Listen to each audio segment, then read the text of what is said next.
But the whole self-love concept was introduced by Louis Hay. She's an American healer and author who had transformed her life through this entire philosophy that she introduced, and she's written a lot of books, and she has this teaching which is widespread, very popular, around the world. And I'm very happy that we have here with us Ms. Geet Taneja. She is a certified international Louis Hay Healer life teacher. So exactly what you said, that self-love has become like a trend. Okay, oh, pamper yourself, put yourself first, and take out time for yourself, focus on yourself. But it's way beyond that. It's a transformational tool, like you said. So if you could just break down for us what self-love is. So, in simple terms, we'll go into much detail later. So, self love is about the relationship that you have with yourself. So, it's the person you wake up with every morning. Do you like being with the person who's in your head? When you wake up, are you looking forward to spending this day with yourself, or are you dreading it? So, what kind of a relationship do I have with myself? Am I comfortable being with myself? Do I enjoy, being me? Or do I always think, oh, I wish that person is so amazing, this person is so amazing? Am I always doing that? And then accepting all different parts of me.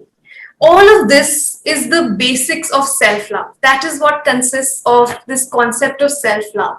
To be able to befriend myself, to create the most spectacular relationship with myself. Because there are so many relationships we are surrounded with. Yet all of those relationships are temporary, if you think about it. So whether it's with your parents, whether it's marriage, till death do us apart. But your relationship with yourself is the most important relationship because it's eternal. It continues forever, beyond birth, death, Yeah. everything. So investing in this relationship is the most pivotal thing in our lives. Okay. So how do one know that, okay, what is the kind of relationship I have with myself?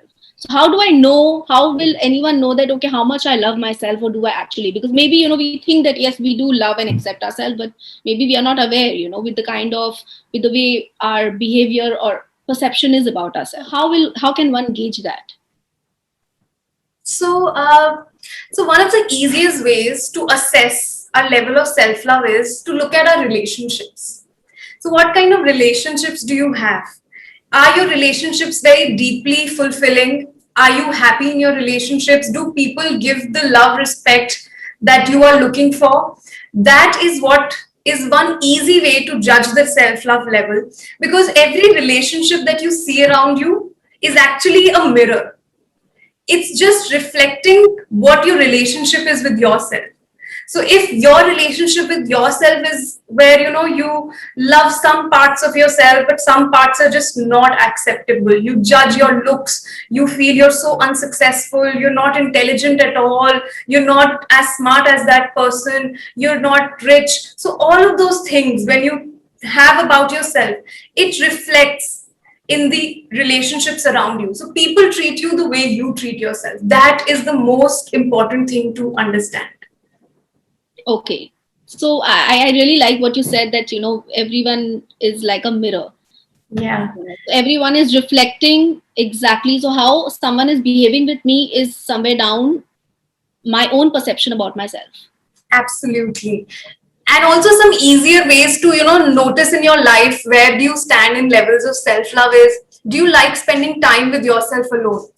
Do you really Okay. enjoy your company? Like if you're stuck for a week just with yourself, would Mm-hmm. you be happy? Would you be enjoying, or will you be like, oh shit, my life is ended? And that too without mobiles. That's Yeah. important. So can you really enjoy your company? If somebody says something to you, if someone says something negative to you, is your first thought, oh shit, I'm so bad, I'm so horrible? Or your first thought is, maybe that person is upset about something because I know I'm amazing. So that shows where do you stand in your self-love. Do you constantly judge or criticize yourself, or you're always very loving and kind and appreciating towards yourself? So these ways we can see where do we stand in self-love. Okay. Now, how do we balance the whole thing? Like how much, like often if we have too much self, okay, one can say, oh, she's being, or I mean, I have learned to say no to people. One can say, oh, she's more self-obsessed, or selfish, or probably narcissistic. I mean, these words terms are used often, in a negative way, if there's too much focus on yourself. So how do we how do we know that, okay, this is what self-love is and this is what self-love is not, and it's turning into a negative way? If you Yeah, could so that is an differentiate. important question that you've asked, because many times when people get into self-love, and I've also heard a lot of people talk about it, when they talk about self-love, it's like they become so rude towards others. They become so arrogant and the superiority thing kicks in. Yeah, yeah. So that is the opposite of self-love. So, on the opposite pole of self-love is narcissism. So basically, what is superiority complex or what is narcissism? It stems from insecurity. When you feel that there is lack within you, you cover it by pretending to be, putting others down. So that is how you feel good about yourself. You put others down to cover your insecurities, and then you feel, now I'm good. But that self love is absolutely, far from the truth, because that is so temporary. It's dependent on outside people. A moment somebody comes who you think is better than you, your self worth is gone, because you're always looking at everything in comparison. You're deriving everything from outside. Whereas real self love comes from loving and accepting myself, all of myself, including my negative sides, including my positive sides, everything. When I love and accept myself, I become so loving towards others. That's another way to see where your love level is.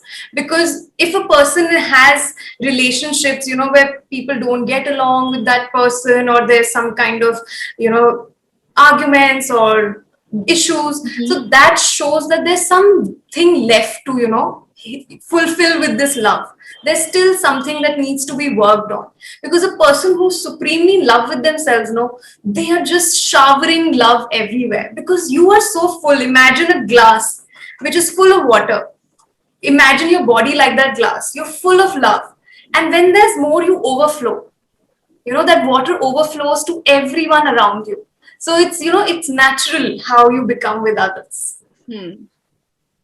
Interesting. Okay. Uh,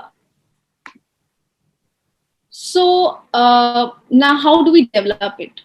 Like, really? And now, before that, I would like, what are the benefits? Like, really, like, how are things before? Like you said, one can assess that, okay, if there is no self-love, this is how your life will be. But what kind of transformation one can see if the person develops self-love?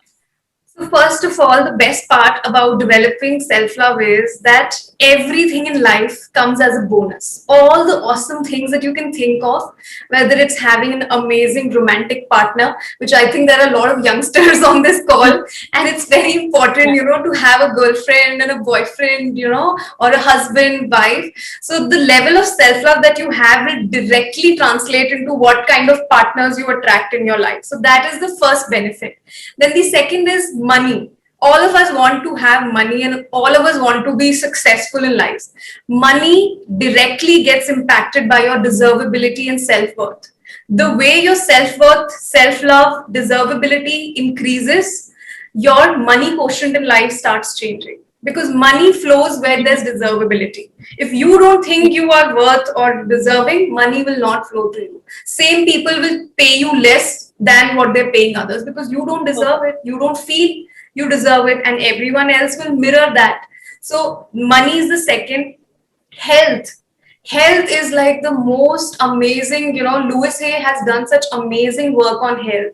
There's actually a dictionary in her books where every disease has been linked with a thought pattern, that how this negative thought pattern creates headache, this thought creates a stomach pain, this creates a IBS problem, knee pain. Everything has been documented. So when we start loving ourselves, when we are kind to ourselves, we are kind to our bodies.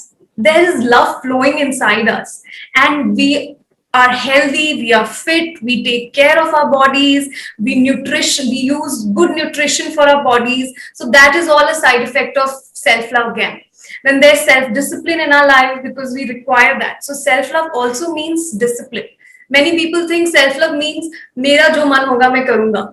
I'll do whatever I feel like doing. Don't tell me what to do. That's not self-love. Self-love is loving yourself, being caring and giving yourself space to be, but also making sure that, whatever your goals are, keeping your work aligned towards that, moving towards them. So that is also self-love. So all areas of our life are actually a bonus bonanza of just creating self-love. That's how important it is.